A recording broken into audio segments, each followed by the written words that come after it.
Pew, pew. Hooray! As our societies alter, our collective culture undergoes equally aggressive transformations. The once iconic pioneers of artistry are not immune from being thrown into obscurity by the shifting landscape. Yet if an artist wishes to remain a significant player within the realm of creativity, then their creative identity must survive the inevitable evolution of their form. When it comes to relevancy in art, what reigns supreme is individuality.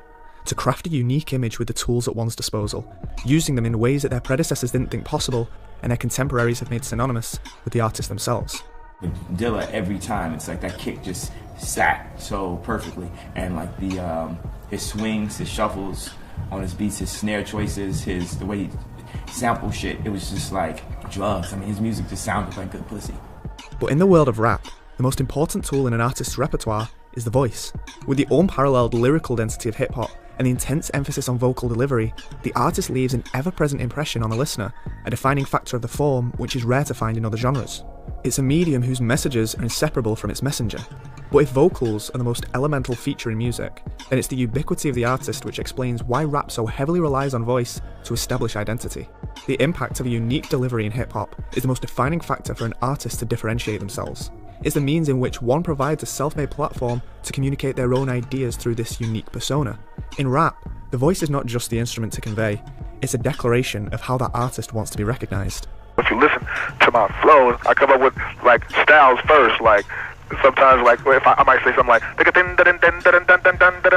I want to do that, so I put words to it, like because I'm a killer when lyricals come undone, other lyricals in, and then I got my ping pong ball style, you know what I'm saying? Though in but a short span, Kendrick Lamar has completely subverted this tradition in the medium he's flourished so much in. His raspy tones are instantly recognisable, but in terms of pinning a character to the man within his work, it becomes complex if you take everything he says on a surface level.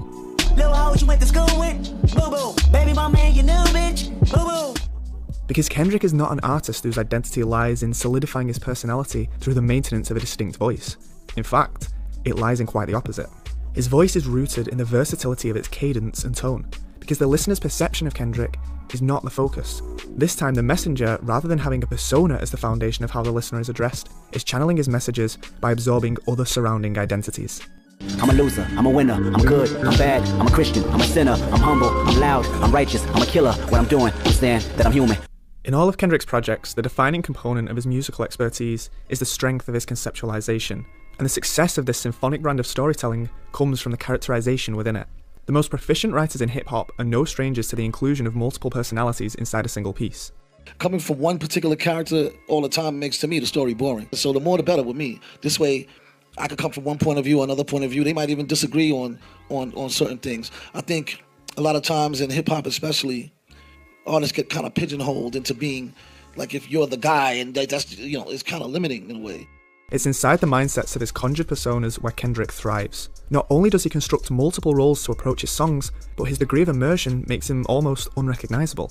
His own biases and personality are removed in order to bury himself into whichever perspective his stories come from.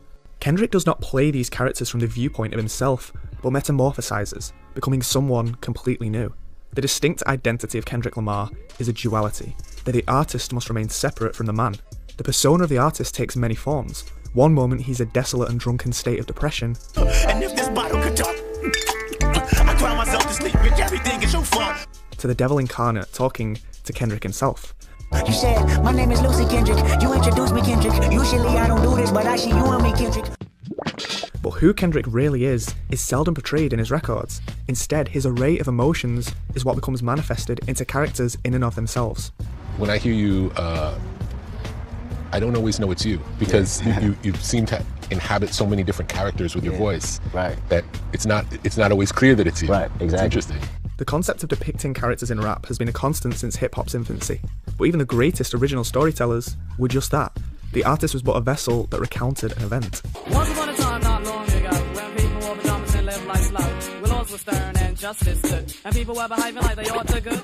Eventually, artists began toying with the idea to take on these entities in a more inhabiting role. Multiple characters were intertwined to the rapper's personality, and these characters could be external or internal. From Biggie strategizing with a young version of himself in Gimme the Loot, to possibly the most infamous alter ego in music, Slim Shady. Was the seed who would grow up just as crazy as she. Don't dare make fun of that baby, cause that baby was me. I'm a criminal. Yet what differentiates Kendrick from his peers is that these surrogate personalities employed by other rappers are just a partition from the original artist. Because even though they exhibit altered personas through the sonics of the voice, the only reason these alternate characters are salient is because they act as a juxtaposition to the original identity that the rapper has aimed to convey. The fundamental transgression of Kendrick's pursuit for identity as an artist is that he never introduced a persona that he wanted to be perceived as. As a result, whenever we listen to Kendrick on a track, it's a journey to discover his identity.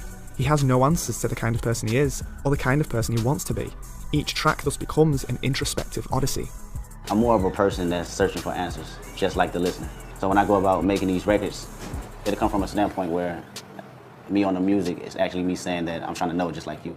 And in order to do that, every aspect of his being must become corporeal, so he may explore a new avenue of thought. Okay, now open your mind up and listen to me, Kendrick. I'm in your conscience. If you do not hear me, then you will be history, Kendrick. The key theme that I hear in Kendrick's work is growth, his music servicing a progression of him as a character. So in order to display this growth, he must begin with the characterization of Kendrick Lamar. In order to understand himself, Kendrick allocates a role for each aspect of his personality. His character isn't limited to a single unchangeable persona, but it's an amalgamation of the feelings inside his head, personified into whatever role Kendrick's situations demand him to be.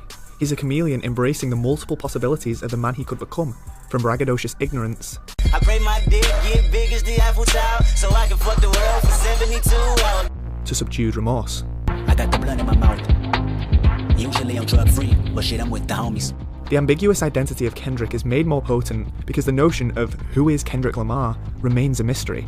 Though the plentiful voices may emerge from one source, Kendrick never feels alone.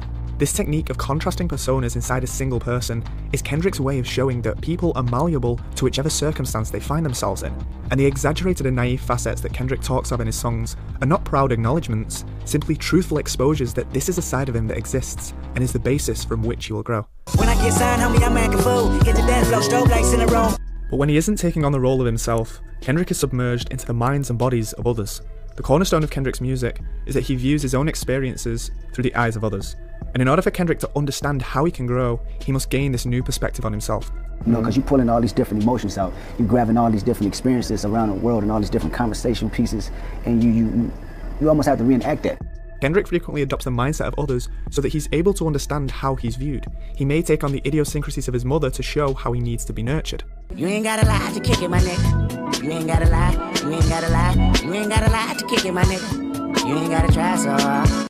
Or the countless other people that make up the universe he's created. Kendrick made a declaration of his own flaws, and from that point, he utilises alternate perspectives as methods to understand how to grow. How is he seen in the eyes of others? And is that how he wants to be perceived? For Kendrick to gain perspective on himself, he must understand others first. And in his music, in order to understand something, he must become it. The philosophy behind his approach being that it's never a case to find what a person thinks, but to comprehend the circumstances that made it possible for that person to think that way. And whether he's taking the role of a man whose fate is unknown. And if I die before your album drop, I hope. Kendrick strikes a balance between his own subjectivity with the subjectivity of those around him. He's telling stories in the present, discovering the answers as they appear in front of him. You will never fade away, I'll never fade away, I'll never fade away. I know my fate and I'm on the ground for this cake. I'ma get it or die trying. I'm eyeing every male gender with intentions of buying you life. Kendrick may not have the answers, but others do. And it's because of this that he doesn't propel his stature as an artist, because he needs the experiences of the people around him to grow as a person. Why does Kendrick not emerge with a standout persona in his music? Because he's just another product of the environment his characters inhabit. It's by conveying the perspective of others that Kendrick is able to understand them, and in turn, he's able to understand himself. I'm not speaking to the community, I'm not speaking of the community, I am the community. If we are consciously aware of a character in context of the artist, then no matter how contrasting that character is, the artist will always take centre stage. Whereas in Kendrick's music, the artist is harder to find. The narratives that Kendrick conjures are messages of solidarity. Kendrick doesn't rely on being a preacher to his listeners, and he doesn't restrict his messages by being concerned with whatever identity he may project. He rarely gets a chance to show himself, as he's so obsessed in pulling from other people's experiences first and showing the importance of understanding those around you. Because by doing so, Kendrick shows his growth and progression as a person. Now everybody serenade the new faith of Kendrick Lamar. This is King Kendrick Lamar. By putting aside his own ego and selfhood, he disbanded the proclamation of his own identity.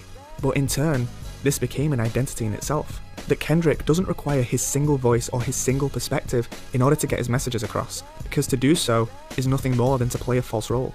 With all his flaws and imperfections, we see Kendrick's true, ever-changing self. One moment he may be a caterpillar, the next he may be a butterfly. He may look and sound different, but the soul is still the same. His identity being not that of an artist, but of a human being. Not only has Kendrick survived the evolution of his form, he's instigated it.